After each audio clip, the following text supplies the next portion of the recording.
Ladies and gentlemen, everyone wants something. That's the easy part. From the time we're children, we are filled with dreams. Some grand, some simple. We want to be astronauts, millionaires, artists, leaders, loved. As we grow older, those desires shift, they evolve, but they don't disappear. We want better jobs, healthier bodies, stronger relationships, more peace, more meaning. Desire is universal. It lives in every heart, in every home, in every soul walking this earth. But here's the hard truth that most people never realize. Desire alone is not enough. Wanting something, even wanting it badly, has never been the thing that brings it into your life. If desire was the key, the world would be filled with billionaires, bestsellers, and people in perfect relationships. But it isn't. It's filled with people who wish but don't work, people who hope but don't hustle, people who say they want change but resist the discomfort that change requires. See, desire is where it begins, but it cannot be where it ends. There's a reason most New Year's resolutions don't make it past February. The desire to change is real, the vision is inspiring, but when the moment comes to wake up early, to say no to the distraction, to commit when it's inconvenient, desire starts to fade, because desire feels good. Discipline doesn't. Desire gives you the illusion of progress. It makes you feel like you're doing something when you're really just daydreaming, but dreams without movement are just decorated lies. Think about it. Wanting to be fit doesn't change your body. Wanting to be wealthy doesn't fill your bank account. Wanting to be in love doesn't make you a better partner. Desire doesn't lift the weight. It doesn't save the money. It doesn't pick up the phone and apologize. You do, and that's the difference. The world doesn't respond to what you want. It responds to what you do. There are millions of people with the same desire as you. You're not the only one who wants to start a business, write a book, become successful, travel the world, or make a difference. You're not even rare for wanting it. But what separates those who have from those who hope is the next layer, the decision to act on that desire, no matter the cost. Because desire without action creates frustration. It builds this internal pressure. You know you want more. You see what could be, but nothing's changing. That's not because you're incapable. It's because desire without direction is a prison. It teases you with what's possible, then leaves you paralyzed with what's missing. So let me challenge you. Stop falling in love with the feeling of desire, and start falling in love with the process of pursuit. Wanting a better life is not noble unless it's backed by the commitment to create it. Too many people treat desire like it's the whole recipe, when really it's just the spark. It's the match, but not the fire. The fire is built with daily choices, habits, sacrifices. Things that don't feel as good in the moment, but pay off in the long run. You'll meet people who say, "I've always wanted to do that." And they'll say it year after year, decade after decade, while their lives stay exactly the same. That's because desire is a dangerous drug when it's not tied to discipline. It keeps you high on hope, but low on results. It convinces you that wanting is the same as working, but it's not. Desire is cheap. Effort is rare. So if you really want something, here's the question. What are you willing to give up to get it? What are you willing to suffer for? Because every dream demands a sacrifice. The life you want will cost you the life you've settled for. You can't have both. You can't have comfort and transformation. You can't have convenience and greatness. You have to choose, and that choice doesn't happen once. It happens every day. When the alarm goes off and you don't want to get up, desire won't help you. Discipline will. When your friends are going out but you've got work to do, desire won't speak up. Commitment will. When you hit failure after failure and it feels like nothing is working, desire will say, maybe you're not meant for this. But resilience. Resilience will say, get back up. So yes, desire is a beautiful place to start. It's the whisper of your potential, but don't confuse it with progress. Wanting something is just a feeling. Becoming the kind of person who gets it, that's the journey. And that journey requires more than a dream. It requires devotion. It requires showing up when it's hard, when it's boring, when no one's clapping. It requires becoming obsessed not just with the outcome, but with the process. In the end, what you want is not waiting on your desire. It's waiting on your decision. Not the emotional high of I hope, but the daily grind of I will. That's the secret, not just wanting more, but becoming more.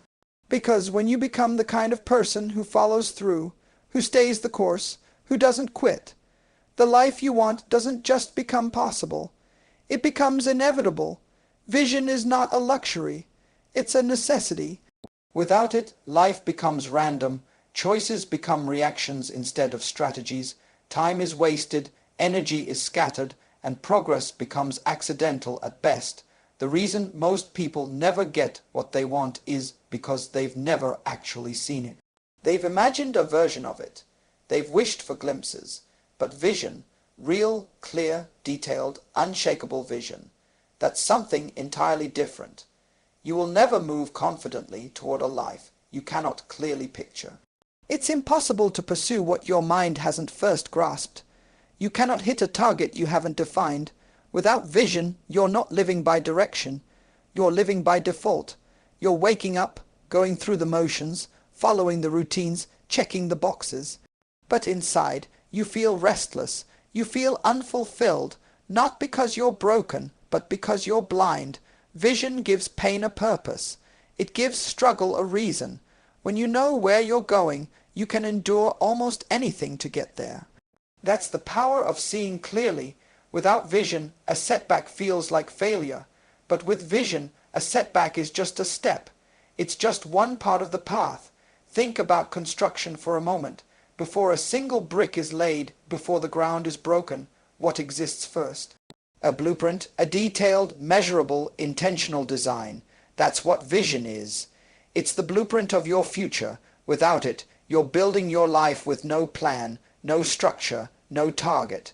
And then you're surprised when it doesn't look like what you hoped for. Some people confuse vision with fantasy, but there's a difference between dreaming and designing. A dream feels good, but a vision pulls you. A dream is entertaining, but a vision gives instructions. A dream says someday, but a vision says start now. That's why so many people live in circles. They're dreaming without direction. They're inspired for a moment, then lost again. But once vision gets a hold of you, everything starts to change. Vision shows you what to say yes to, and what to say no to. It simplifies your life. It cuts through distraction. When you're locked in on a vision, you stop chasing everything and start choosing what matters. You no longer feel pressured to do what everyone else is doing. Why? Because you know where you're going, and you know it doesn't look like their path. Vision gives birth to priorities, and priorities birth progress. Without vision, you'll spend years being busy, but not effective. You'll work hard, but feel like you're going nowhere. That's because motion without vision is just exhaustion, but motion with vision. That's momentum. Some of you have been frustrated not because you're lazy, but because you're directionless. You're doing a lot, but not getting far. You're pouring energy into everything and wondering why nothing is changing. It's not because you lack power, it's because you lack a picture. The clearer your vision, the more powerful your action becomes. Let me ask you this. What do you see when you close your eyes? Do you see your future? Can you describe it? Can you taste it, feel it, walk through it in your imagination? If you can't see it internally, you'll never hold it externally. Clarity must come before possession. The people who rise in life, the ones who break generational cycles, the ones who shift the course of their family tree, they don't just work hard, they work intentionally. They build what they've already seen in their minds. They don't need outside validation because their internal vision is louder than external doubt. And here's the powerful thing. Vision doesn't require resources. It requires imagination. You don't need to have the money yet. You don't need the connections yet. You don't even need the full plan. You just need to see. Because what you see will shape how you speak. And how you speak will shape what you believe. And what you believe will shape what you do. It all begins with sight. When you have a vision for your life, you stop living small. You stop settling. You stop tolerating environments, relationships, habits, and decisions that don't serve where you're headed. You begin to elevate your standards, not out of pride but out of alignment. Your vision demands it. That's why the first step to getting anything you want isn't action, it's alignment. You must align your mind with your future. You must allow your imagination to stretch past your present circumstances and pull you into something greater, and that doesn't come from the outside, that comes from within. So today, I challenge you to stop looking at life through a rear-view mirror. Stop making decisions based on where you've been. Start seeing yourself as who you're becoming. Start asking, what do I see for my future? What does my best life look like? Not in vague ideas, but in vivid detail. See it like a film. Feel it like it's already real. That's not delusion, that's design. Because once you have the vision, the rest can be built. The resources will come. The opportunities will find you. The right people will recognize you, but none of that matters until you see it first. The secret to getting what you want in life isn't waiting around for a miracle. It's seeing the future so clearly that you refuse to live beneath it. And once you truly see it, you'll never unsee it. Let me tell you something that separates winners from wishers, leaders from followers, and the fulfilled from the frustrated. Discipline. You can have desire. You can even have vision, but without discipline, it all fades. Discipline is the bridge between the life you want and the life you have. It's the only way you'll ever cross over from intention to manifestation. We live in a culture obsessed with motivation, feeling inspired, chasing a high, waiting for the perfect moment to move. But discipline isn't about feeling, it's about commitment. It's about doing what needs to be done, even when you don't feel like doing it. Because here's the truth, most days you won't feel like it. You won't feel like showing up, staying focused, saying no to distractions, or pushing through resistance. But if you let your feelings dictate your future, you'll never build anything that lasts. Discipline is not loud. It doesn't shout. It doesn't look exciting. It rarely gets applause. It happens in the shadows, in the mornings when no one sees you, in the late nights when everyone else has gone to sleep, in the quiet sacrifices that no one will ever post about. It's not flashy, it's faithful, and that's exactly what makes it powerful. You see, motivation gets you started, but discipline is what keeps you going. Anyone can start a thing. Anyone can post about their goals. Anyone can say, this is my year. But discipline is the difference between talking about change and becoming the change. It's easy to get excited about the future when everything feels good. But when the excitement wears off, discipline steps in. Discipline keeps your feet moving when your mind wants to quit. Think about anyone you admire, an athlete, a creator, a business leader, a spiritual guide. What they all have in common is not just talent, it's discipline. It's the ability to consistently do the boring things that no one wants to do. It's getting up and practicing the same routine day after day, not because it's fun, but because they understand that repetition builds greatness. That's what discipline is. It's trust in the process. It's faith in motion. It's saying, I may not see the result today, but I believe that if I keep showing up, keep planting seeds, keep doing the work, something will grow. That kind of discipline builds confidence. And confidence builds momentum. The biggest mistake most people make is thinking that success is about doing big things once. It's not. It's about doing small things consistently, over time, without excuse. And that's hard, I know. We're not wired to love routine. We're wired to chase excitement, quick wins, shortcuts. But shortcuts only work in video games, in life, in purpose. There are no hacks for transformation. Just commitment. You're not always going to want to work on your dream. You're not always going to feel like keeping the promise you made to yourself. That's why discipline must become your default, not your backup plan. It has to be wired into your identity. You must become the kind of person who doesn't negotiate with laziness, who doesn't bargain with excuses, who doesn't let a bad mood cancel a great destiny. Discipline is also the highest form of self-respect. When you live with discipline, you're telling yourself, I matter. My goals matter. My future matters too much to keep postponing. Every time you choose discipline over distraction, you cast a vote for the future you believe in. You become more and more of who you were born to be, and let me be real with you, discipline is going to cost you. It's going to cost you comfort. It's going to cost you ease. It might cost you some friends who don't understand your grind. It might cost you your evenings, your weekends, your Netflix binges, your scrolling sessions, but that cost, it's nothing compared to the cost of regret. The pain of sacrifice is temporary, but the pain of potential wasted. That lasts a lifetime. Discipline turns your dream into a direction. It transforms your vision into steps. It forces you to stop talking and start building. And day by day, that building becomes a life. One that's not controlled by emotion, circumstance, or comparison, but by purpose. One that's sturdy, stable, and strong because it's rooted in consistency. If you're serious about getting anything you want in life, this is non-negotiable, because life doesn't give you what you want. It gives you what you earn, what you prove you can handle, what you build through discipline. If your life right now doesn't match your vision, don't get discouraged. Get disciplined. Wake up with intention.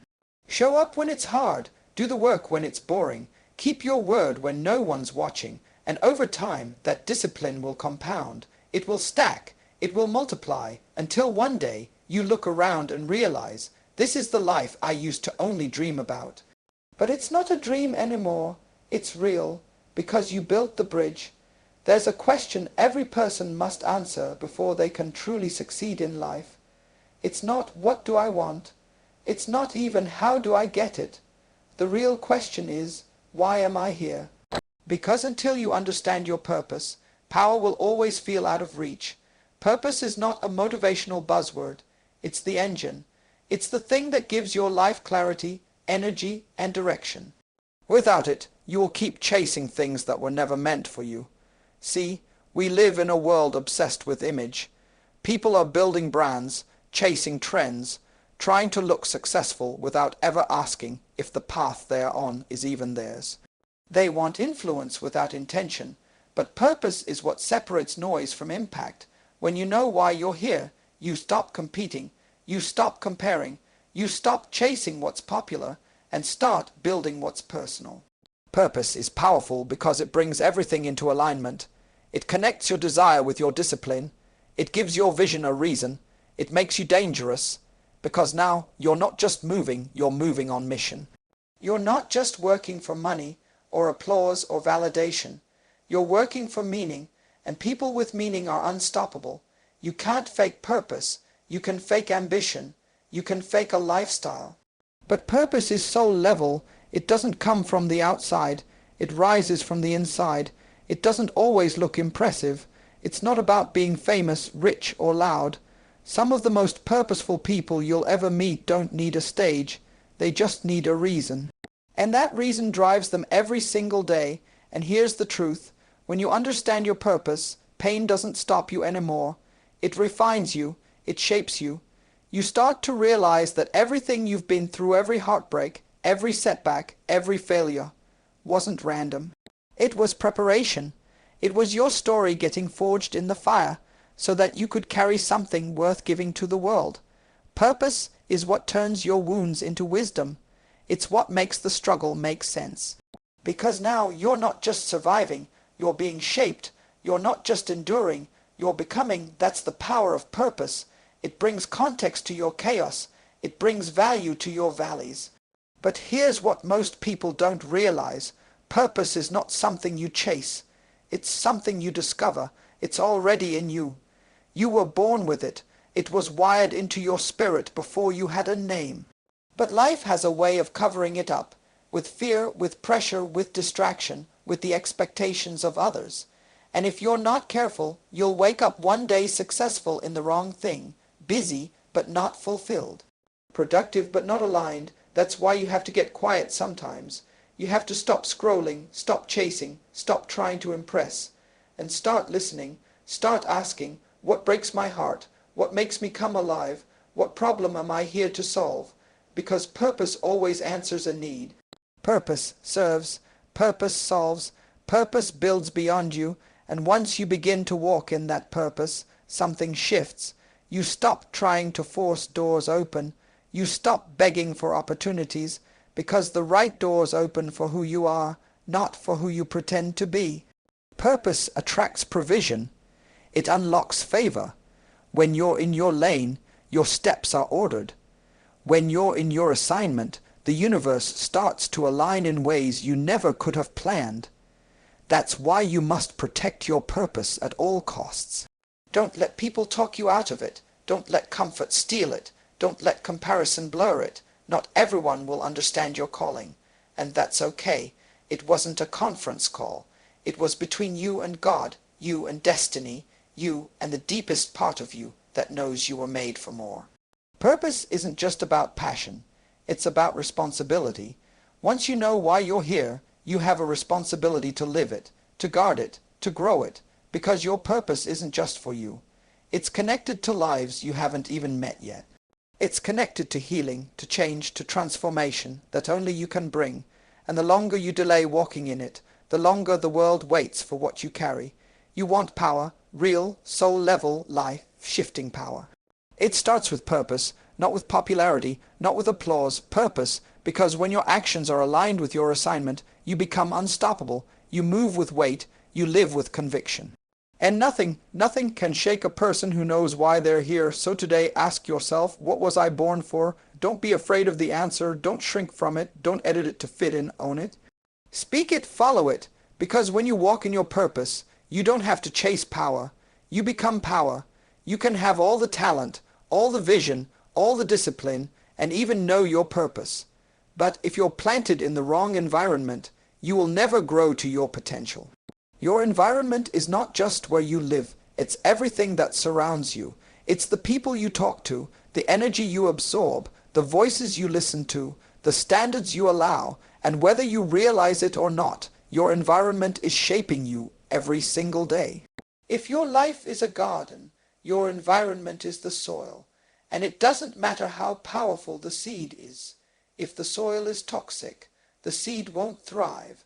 That's why you have to be so intentional about where you plant yourself. Because you don't rise above your surroundings, you become them. You don't just influence your environment also influences you. It's molding your habits, it's shaping your beliefs. It's either pushing you toward your purpose, or slowly pulling you away from it. That's the truth nobody talks about. Sometimes your biggest barrier isn't laziness or fear, it's your circle. The people around you, the energy you're surrounded by. Are you around people who call you higher, who challenge you to grow? Or are you around people who drain you, distract you, and keep you stuck in cycles you were meant to break? Let's be real, some of us aren't unmotivated. We're just surrounded by people who don't believe in anything. Some of us aren't lazy. We're just in environments that reward comfort and punish progress. And you'll never get to your next level if you're constantly trying to blend into a place you've outgrown. You've got to take inventory. What rooms are you sitting in? What conversations are shaping your thinking? What energies are you feeding off of every day? Because success is not just about effort, it's about exposure. If you're only exposed to small thinking, average goals and fear-based living, that's all you'll know how to replicate. But if you start putting yourself in spaces that expand you, spaces that stretch your mind, challenge your perspective, and pull out your potential, you'll start to grow in ways you never thought possible. Let me tell you this, sometimes the most spiritual thing you can do is change your environment. That doesn't always mean quitting your job or moving cities. It might just mean shifting your circle, being intentional about what you allow in your space. Because your environment is not neutral. It's either feeding your future or starving it. And I get it. This part is hard, because changing your environment might mean walking away from familiar faces, from relationships that feel comfortable but no longer support who you're becoming, from habits that used to fit the old you but now feel too small. That's not betrayal, that's evolution. And anyone who's committed to real transformation has to make peace with the fact that growth will cost you your comfort zone. You've got to start surrounding yourself with people who speak life into your vision.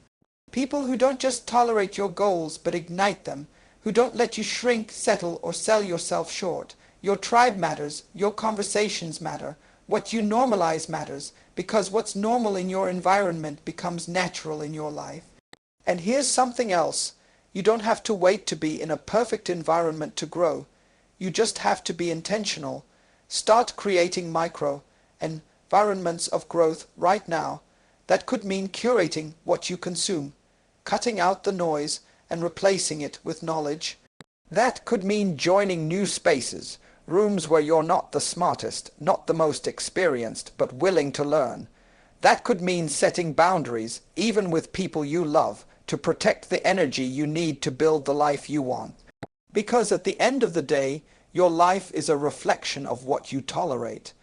And if you keep tolerating chaos, distraction, gossip, and low standards, don't be surprised when your life mirrors that.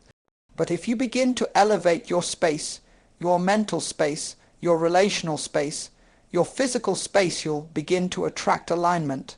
You'll find clarity. You'll discover a version of yourself you didn't know was possible. Why? Because you finally planted yourself in a place where you could breathe. Destiny is not just about desire, it's about design.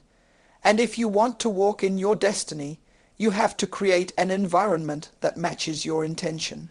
One that supports your habits, fuels your creativity, and reminds you of your identity. So today, make the choice. Protect your space. Curate your circle. Build an environment that grows you. Because your future is too valuable to be suffocated by a space that wasn't built for your evolution. You're not just a product of your potential, you're a product of your placement, and when your environment is right, your life will rise to match it. There's a law that governs success, not just spiritual success, not just material success, but real life transformation. It's not just the law of attraction, it's the law of faith and action, because believing alone isn't enough, hoping alone isn't enough, dreaming alone isn't enough. The universe doesn't respond to wishes, it responds to movement. And faith without action is nothing more than a fantasy. You can pray all day, you can write affirmations, you can speak it into the air, but until you move, nothing happens, because faith is not just believing that something is possible. Faith is walking like it's already yours, talking like it's already done, acting like the outcome is guaranteed.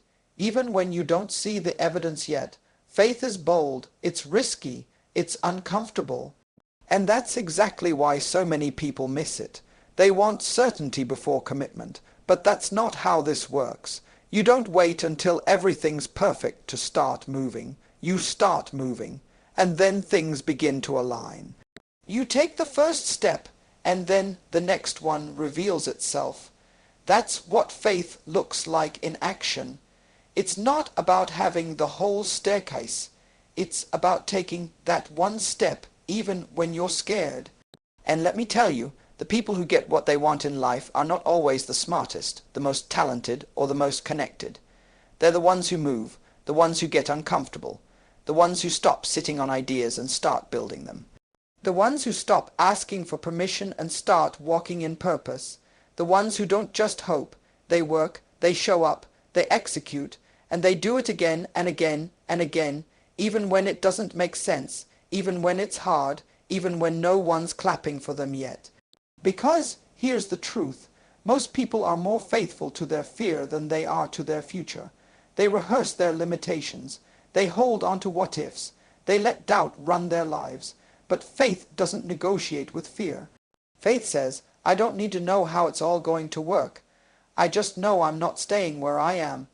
Faith refuses to shrink. It refuses to settle. It stretches. It builds. It leaps. But faith without action is dead. It's not enough to believe in the vision. You've got to build it. You've got to make the calls. You've got to write the pages. You've got to start the business. You've got to leave the relationship that's holding you back.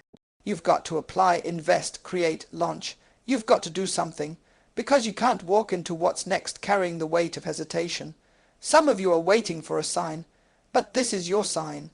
The moment you start combining belief with behavior, intention with initiative, and faith with forward motion, everything changes, doors open, connections happen, ideas flow, and it's not magic, it's momentum. Momentum created by the collision of inner conviction and outer action. Don't wait for clarity to move. Move, and clarity will find you. Don't wait for confidence to start. Start, and confidence will grow. Don't wait for things to be easy. Nothing great ever is. That's why you need faith. That's why you need action, because the two together are unstoppable. You want something in life, don't just say it. Show it. Wake up earlier, stay up later, sacrifice comfort, stretch your limits, push through your fear. The world is full of dreamers, but it's run by doers, and when you do it in faith, with integrity and alignment, it hits different. It lasts. The reason this law is so powerful is because it puts you back in control. You don't need perfect conditions.